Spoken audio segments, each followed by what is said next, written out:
All right. I should have done this a couple days ago, but whatever. And mind the AC in the background. So,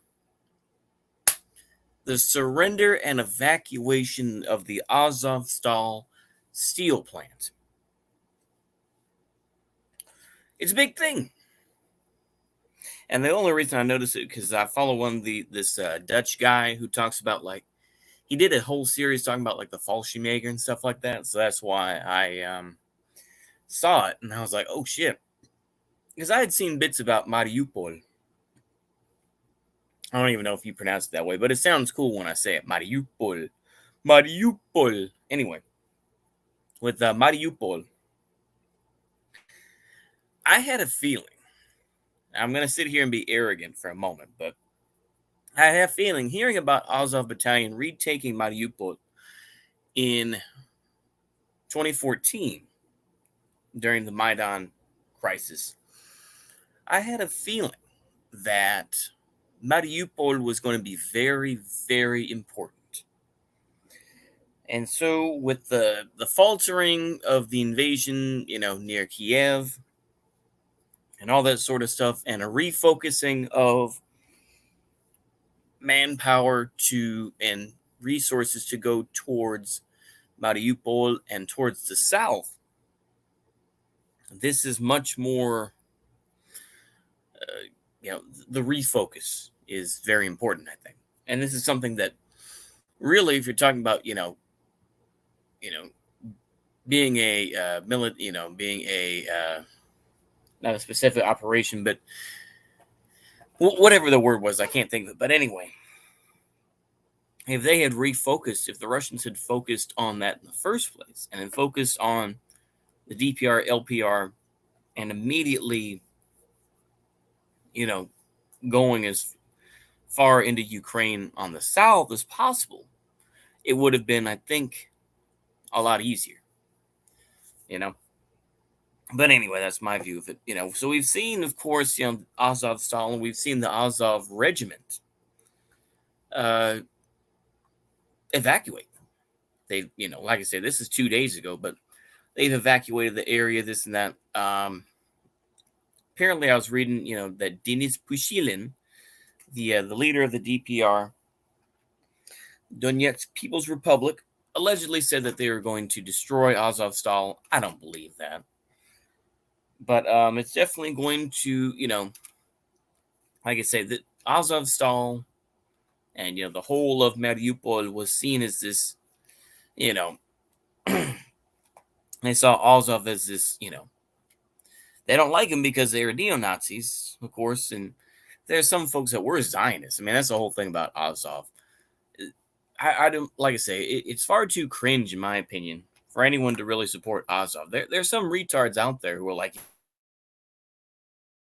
yeah, bro, Azov, but it's like, how do you explain that the guys that have the Star of David tattoos and shit like that, bro? And the fact, I mean, beyond the whole Kolomoisky thing, there's somebody on my channel who's like, oh, fuck Spencer or whatnot, but I still support Azov. I'm like, why? And I was like, don't. And of course, in his comment, he brought up, of course, the fact it's like, oh well, don't bring up that Igor stuff, talking about Igor Kolomoisky. Don't bring that up. That's the only thing you guys got. Ukrainians should be able to defend their houses and whatnot. It's like, I don't completely disagree, but I think it's just silly to me to be like, no, man, if you get Israeli weapons and we're saying that, oh, it's bullshit that they're torturing people and killing people. It's like, yeah, there are videos. There are plenty of folks. You think that people purposefully tape themselves to lampposts? I saw plenty of those. I saw video after video of that in Ukraine. Do you think they just did that to themselves, or do you think that was done by people like Azov? Um, so yeah, nobody should be supporting Azov, and I think it's interesting. Of course, a lot of people have been on the hush about this. They say, "Oh, the Ukrainian military has been doing great. They've reached the Russian border in the north, not in the south, at least as far as I know." Let me get a situational map. I'm just gonna look at it myself here. Situational map, Ukraine. There we go. So let me see what's happening here. Let's see. Oh yeah, okay, live UA map. You can't go wrong with that. So let's see where we are.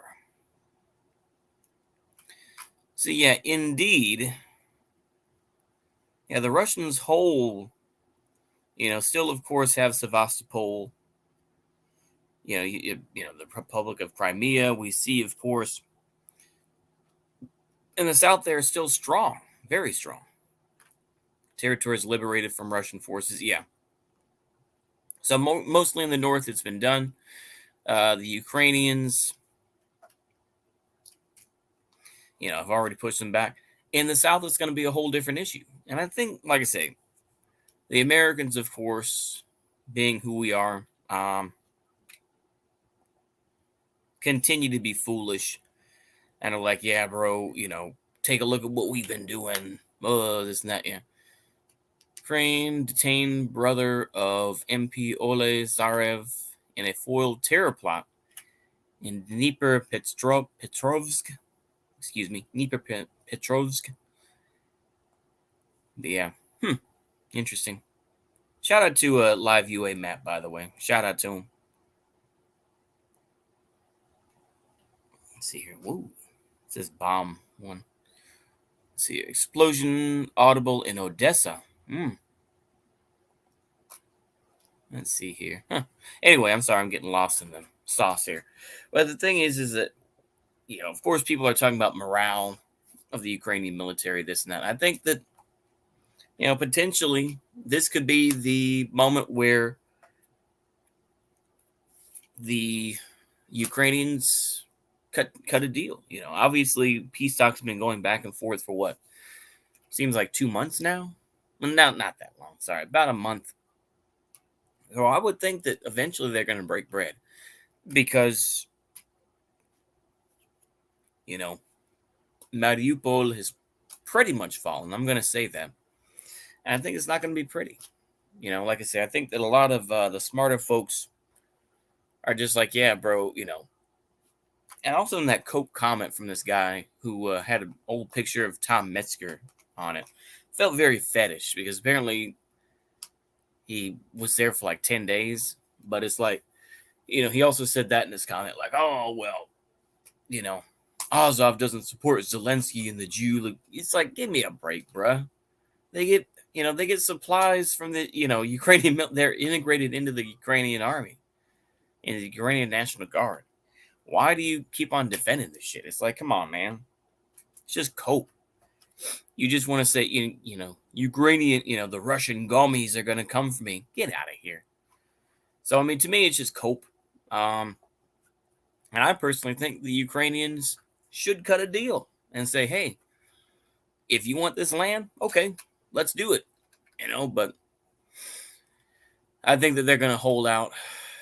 And I think, like I said, I personally do think, I've seen, like I said, I think that I saw this sort of commentary from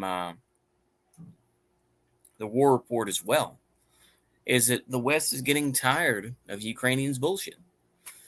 They've given them all these weapons, all these supplies, and they really haven't made these inroads. And now that the Russians still have a foothold in southern Ukraine, um, and they have what they want, which is getting water to Crimea, why would they want to give that up easily? So anyway, I think that's all I have to say. Hopefully y'all enjoy that. Oh yeah, let me read this as well. Yeah, 89 Ukrainian soldiers who surrendered at Azovstal plant have reportedly been transferred to Russian, detainment facility in Taganrog. Like I say, you read all those stories about the Second World War and whatnot. And you've heard of these places before, yeah, like Taganrog and whatnot. And will face extremism charges in a military court fighting in the Azov regiment. Yep.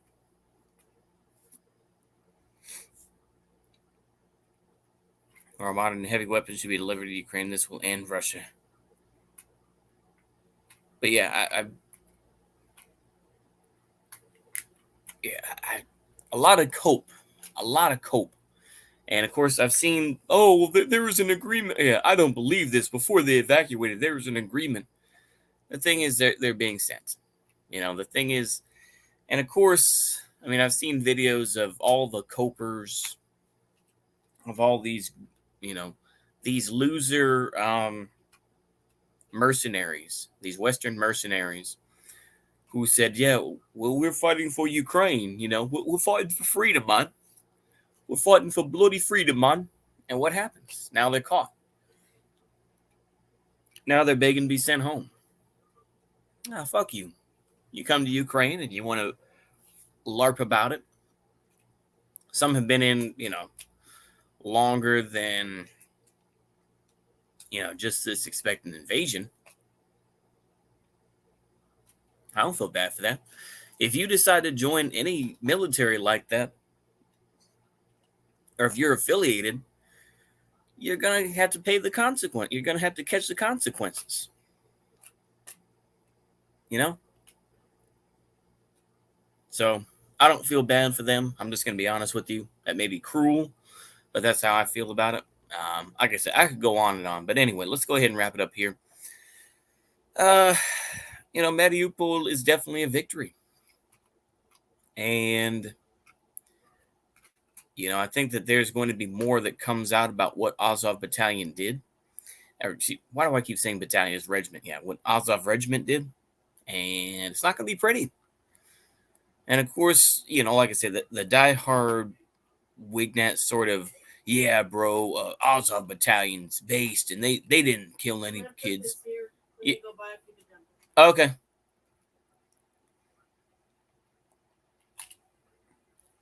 But when you get that sort of nonsense, you realize it's like, yeah, come on. You need to stop coping. Anyway, that's all I got. See you later. A goodbye.